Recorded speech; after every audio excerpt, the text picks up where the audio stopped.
औज़ुबिल्लाहिमिनश्शैतानिर्रजीम बिस्मिल्लाहिर्रहमानिर्रहीम। मैं आप लोगों को जो हालात पाकिस्तान के सियासी एतबार से गुज़र रहे हैं उस पर नज़रसानी डालने के लिए ये मेरा छोटा सा ख्याल दुआ के तौर पे है कि अल्लाह मेरा मुसलमान पाकिस्तान का, मेरा पड़ोस का मुल्क है पाकिस्तान, क्योंकि मैं वतनी हूँ हिंदुस्तानी, और मैं 1986 में यहाँ की पाकिस्तानी परेड में मैं डांस किया था म्यूज़िक गाने पे। तो काफ़ी लोगों ने वो वीडियो भी बनाया। 1986 में मैं जब जवान था, मेरे को इतनी खुशी हुई थी कि मैं मेरे मुसलमानों में जो है नाच रहा हूँ, गा रहा हूँ, खुश हूँ पाकिस्तान की परेड में, यहाँ पर मेडिसन स्क्वायर गार्डन पर। 1986 की बात है ये, पाकिस्तान की अमेरिकन जो है ना न्यूयॉर्क में जो परेड होती है इंडिया की और पाकिस्तान की, एक हफ्ते के फ़र्क से होती है। तो मैं इंडियन परेड में भी जाता हूँ और पाकिस्तान के उसमें भी जाता था। उन दिनों एक अजीब सी खुशी होती थी कि मेरे अपने भाइयों में हूँ मैं, और वही मैं एक अजीब सी वहशत महसूस करता था मैं इंडियन परेड में रहकर, क्योंकि वो पूरा धेड़ी तरीके से वो इंडियन परेड मनाते थे, जो ऐसा लगता था कांटे आते थे। ये बुत परस्तों की इबादत करने वाले, बुट्टू लगाने वाले, बिंदिया लगाने जो डार्ट बस्टर्स है, और वो लिबास से देखे तो पहनना भी नहीं आता, कपड़ा पोशाक नहीं आती, लिबास पहनना नहीं आता, और उनकी औरतें जो है देवी बोले तो शैतान जैसी दिखती। ऐसे कराहत से जाता था, मगर जाता ज़रूर था क्योंकि मैं इंडियन था, मेरा वतन है, मेरी अपनी तारीख है मुसलमानों की वहाँ। लेकिन आज ये तारीख क्यों अंधेरे में रूपोश हो रही पाकिस्तान की? 2.5 साल का वक्फा एक छोटा वक्फा होता है प्रेसिडेंट के लिए, और वो भी तजुर्बेकार नहीं है ये प्रेसिडेंट, क्योंकि आप कई कंट्रीज़ के देखो, शायद लोग तरीक़े से नहीं समझते कि एक सदर, एक प्रेसिडेंट, एक लीडर बोले तो उसकी लंबी उम्र होना चाहिए सियासी एतबार से, जैसे सद्दाम हुसैन की लंबी उम्र थी सियासी एतबार से, या पुतिन की अब जो लंबी उम्र है सियासी प्रेसिडेंट के एतबार से। तो इस तरह से अगर आप चेक करें, यूरोप में भी काफ़ी 10-10, 20-20 साल की, 40 साल तक भी हुकूमतें करने वालों के पास एक बड़ा तजुर्बा होता मुल्क को खींचने का। और ये सिर्फ अल्लाह अल्लाह बोल के 2 दिन नहीं हुए इसको आए, और इसकी हुकूमत को गिराने के लिए साजिश हो रही है यहूद नसारा की। साजिश ये यहूद नसारा की आज से नहीं, अज़ल से हो रही है हमारे इस्लाम के ख़िलाफ़। तो ये लोग मिडल ईस्ट के पूरे बादशाहों को मार दिए, असैसिनेशन हुए, यहाँ तक कि पाकिस्तान का भुट्टो हैंग हुआ, अल्लाह उसको वो जो है मैं नहीं कहता कि वो जहन्नुम जाए, मैं कहता हूँ वो मेरा मुसलमान भाई था, अल्लाह उसको पर नज़रसानी करे, उसकी बेटी पे नज़रसानी करे, बेनज़ीर भुट्टो पर असैसिनेशन। तो इस तरह से रिस्क वाला सदर होता है पाकिस्तान में। इमरान खान के ऊपर भी इलेक्शन के ज़माने में ही हमला हुआ था, जान बच गई उसकी दुआओं से, उसकी जो भी भाई दिल से दुआ किया, या उसकी हयात थी अल्लाह रखा था।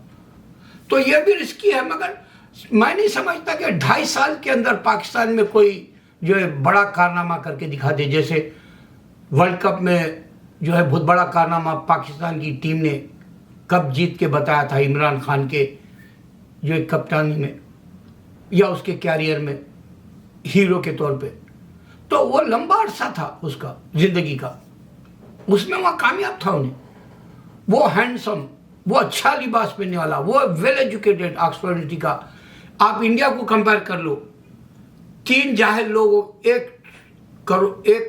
140 करोड़ पे हुकूमत कर रहे, 3 अनपढ़ लोग, मोदी, अमित शाह अनपढ़, योगी अनपढ़। इनके पास इस तरह की साजिश नहीं होती मार्शल लॉ लाने या डंडे वाला रूल लाने के लिए, यहाँ साजिश नहीं होती। इंडिया जब से आज़ाद हुआ उस वक्त से कोई भी हुकूमत नहीं गिरी। सिर्फ एक वक्त अल्लाह ताला गिरा के बताया, बीजेपी की 13 दिन में गिर गई, वो अल्लाह का पनिशमेंट था। लेकिन आज भी इंडिया में मोदी के फेवर में केजरीवाल, दिल्ली की हुकूमत नहीं है, मोदी के फेवर में महाराष्ट्र नहीं है, मोदी के फेवर में बंगाल नहीं है। वहां तो औरत इंदिरा गांधी से भी बाप निकल रही, इसको तो पैरों तले कुचल दे वैसी औरत है वहां की, बंगाल की। और अभी तेलंगाना का केसीआर भी मोदी के खिलाफ का है। तो सिर्फ हिंदू जो हुकूमत आरएसएस बीजेपी की है वहीं मुसलमानों को दबा सकता। लेकिन आप ये भी देखो, अभी योगी आया, उसके इतना बैकवर्ड यूपी स्टेट है, वहाँ की प्रॉपर्टियों को गिरा दे रहा हो, इतना बैकवर्ड स्टेट है वो। खैर वो जायल 18 करोड़ के यूपी वाले, उससे हमको लेना ना देना। उनके पास पैसा ही नहीं है, सोर्सेस ही नहीं है, इनकम ही नहीं है। अब जैसा रशिया के पास है, या इनकम नहीं है सऊदी के जैसा इनकम, या दुबई की तरह। पाकिस्तान को समझना चाहिए, दुबई से जो है इबरत लेना चाहिए। अल्लाह ने 1960 में दुबई सिर्फ 60,000 लोगों का मुल्क था, आज 30 लाख लोग दुबई में हैं और पूरे फॉरेनर्स है, और 20% ही वहाँ के जो है बाशिंदे अरब दुबई की। मगर तरक्की देखे तो पूरी दुनिया को मात दी दिया, जन्नत नुमा। ये अल्लाह के सोर्सेस है पेट्रोल के, पाकिस्तान का नहीं, वो भी नहीं है। अब ये भूखे लोग भूखे कुत्तों की जैसा लड़ लेंगे। यही लड़ाई चल रहे हैं पाकिस्तान में आज़ाद हुए जब से। एक अच्छा लीडर नहीं है आप तक। मैं चैलेंज दे रहा हूँ पूरे पाकिस्तान को। मैं बचपन से पाकिस्तान की सियासत समझता हूँ। मेरे वालिद साहब बचपन में मेरे को अखबार, बीनाई कम थी मेरे वालिद की, मैं पैर दबाता था मेरे अब्बू के, मैं पलंग पर उनके जो है ऊपर ठहर के अखबार पढ़ के सुनाता था मेरे अब्बा। तो उन जमाने में मेरे अब्बा सिर्फ मुस्लिम कंट्रीज का पढ़ो बोलते थे। तो मैं सियासत पाकिस्तान की ये हकीकत दे रहा हूँ, एक अच्छा लीडर यहाँ तक के मैं इंक्लूडिंग मोहम्मद अली जिन्ना को भी मिला देता हूँ। उसने हमको भिड़वा दिया मुसलमानों को हिंदुओं में इंडिया में, और अबू कलाम भिड़वा दिया हमको इंडिया में मुसलमानों को। और मुसलमान जन्नत के लिए लड़ने के बजाय दुनिया में जीने की बात करता इंडिया का। अरे जन्नत में रहना फारेवर है, इंडिया में रहना चंद दिन है तेरा, पलक झपे तक तेरी उम्र खत्म। अब जैसे मेरी पलक झपकते मेरी बूढ़ापे की आ गई उम्र, और मेरे दिन जवान है इंडिया की यादों में, जवान दिन है वो। तो हकीकत 2.5 साल की हुकूमत, इसमें क्या करेंगे उन्हें? मुंह में मच्छा पकड़ना बोलते हैं हमारे पास, पेशाब में पिस बोलते हो, यूरिन, उसमें मच्छियां पकड़ना, मच्छियां बोले तो फिश पकड़ना। इतनी छोटी सी इसकी सियासी जिंदगी का सदर, और इससे बड़े ताकत करके इसको भी यहूद नसारा साजिश करके गिरा देना चाह रहे, क्योंकि नजरिया इस्लाम का है इसका। इस तरह के इस्लाम के नजरिए वालों को ये लोग पूरे फेल करें, जबकि ईसा अलैहिस्सलाम पानी से पैदा हुए। ना एक लीडर बता सकता, ना एक मुसलमान बता सकता, ना पूरी दुनिया नहीं समझ सकती ईसा अलैहिस्सलाम को बेटा और खुदा समझ रहे, और वो पानी से पैदा हुए और माँ के जो है बच्चेदानी से आए और एक औरत का सहारा लिए। ये सब बातें नहीं समझ सकता एक इंसान।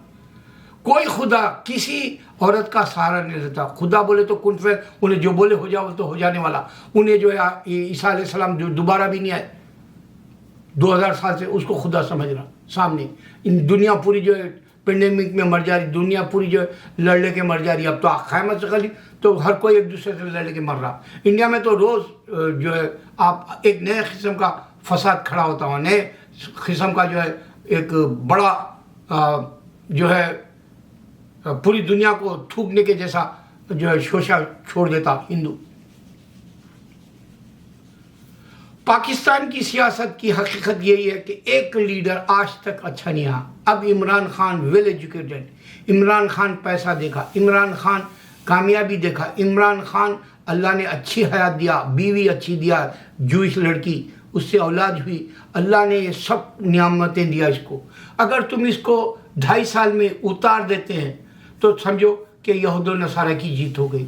और मैं नहीं समझता नवाज शरीफ या जरदारी या फिर जो है जरदारी का बेटा या फिर जो है नवाज शरीफ की बेटी, ये सब के सब अय्याश, इनको मुल्क से नहीं, इनको मज़हब से कोई ताल्लुक़ नहीं।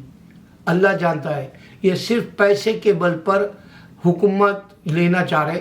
इनको भी कोई आगे चल के असासिनेशंस के अंदेशे निकलेंगे, क्योंकि भुट्टो का ख़ानदान ये जो है इबरतनाक वाक़या देख कर है। पाकिस्तान में पढ़ा लिखा कोई नहीं, पाकिस्तान में कोई मजहबी नहीं, क्योंकि मजहब बोले तो हिंदुस्तान में मुसलमान को दबाया जा रहा, ये उठ के ठहरते नहीं। मजहब बोले तो लेके चलना था, बांग्लादेश को अलग करके ये अकेले जी ले रहे कुत्ते के जैसा, घर के ना घाट के धोबी का बेटा गधा बोले वैसा जी ले रहे। मुसलमान नहीं है, मुसलमान पाकिस्तान और बांग्लादेश फिर मिल जाना था, कोई मोहब्बत से मोमिन उठना था। यहाँ कोई मोमिन नहीं है, कोई मोहसिन नहीं है, कोई वली नहीं है, यहाँ कोई साहबा जैसा नहीं है, कोई पैगंबर जैसा नहीं है। बांग्लादेश को ले लेना था, आज बांग्लादेश आगे निकल गया पाकिस्तान से, क्योंकि उसने कपड़े के बलबूते अपने मुल्क का नाम ला लिया। अल्लाह ने उसको दे दिया रिज़्क़, वो अल्लाह से डरने वाले हैं। पाकिस्तान में अल्लाह से कोई नहीं डरता, उनको सिर्फ अमेरिका की फैशन चाहिए, अमेरिका की ज़िंदगी चाहिए, और अमेरिका का जो है वो रिश्वत या हराम का ले लेके ज़िंदगी गुजारना चाह रहे। भीख मांग के गुजारे, चंदा लेते हैं पूरे वर्ल्ड के बैंकों से, भीख जो है पाकिस्तान दे देता है उनके इशारे पे चलने। भीख कभी जो है सऊदी से ला लेते थे। अब ये मुल्क को एक सच्चा आदमी ईमान से इलेक्शन ही नहीं जीत सकता। आज की तारीख है पूरी दुनिया में, फ्रांस चले जाओ, इलेक्शन जीतने मुसलमानों को हथियार बनाता उन्हें। इंडिया चले जाओ, मुसलमानों को हथियार बनाता हिंदू। यह तो दुनिया की सियासत का तरीका हो गया। अब एक सच्चे मुसलमान को सच्चा बनने के लिए, तौबा करने के लिए, या अपने ज़िंदगी में तारीख देने के लिए, कुछ कर जाने के लिए इमरान को मौका नहीं दे रहे। लानत भेजता हूँ ऐसे सियासी मुल्क के ऊपर, अल्लाह मुझे माफ़ करे। मेरे मुसलमानों, अगर तुम मुसलमान समझते हो अपने आप को पाकिस्तान में चंद, तो अल्लाह से दुआ करो कि अल्लाह दुबई जैसी रिज़्क़ वाली ज़िंदगी नियामतें दे दे पाकिस्तान को, ताकि हिंदू जल्द मरे। अल्लाह तो हिंदू को कुछ नहीं देगा, है सो छीन लिया, सोने की चिड़िया अल्लाह नहीं देगा। अल्लाह हुकूमत भी नहीं देगा, क्योंकि कई स्टेट तो जो है बीजेपी के हाथ में नहीं है, ईवीएम से जीतता। ऐसे ही पाकिस्तान भी जो है ये नवाज शरीफ जरदारी को जैसे पुपेट्स की तरह जो है अपने होल्ड करके रखा है अमेरिका और रशिया या जो है चाइना या फिर जो है इजराइल, ये भी तरक्की नहीं कर सकता। मगर चंद मुसलमान दुआ करो, अमन आ जाए पाकिस्तान में और खरार आ जाए लीडर्स में, मुल्क के लिए सोचे, मजहब के लिए सोचे, जन्नत के लिए। अल्लाहु अकबर।